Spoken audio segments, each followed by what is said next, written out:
In Azad Kashmir, Pakistan, inflation led to the formation of a People's Action Committee. The committee organized protests, demanding relief from the rising costs of essential commodities. Following the demonstrations, the government of Pakistan listened and agreed to the demands. One major concession was a significant reduction in flour prices from 3,100 rupees to 2,000 rupees per 40 kg. Additionally, the electricity unit price was reduced to 3 rupees per unit, offering much-needed relief.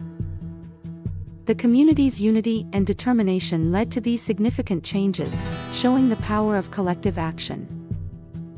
These efforts highlight the impact of peaceful protests and the importance of standing up for your rights.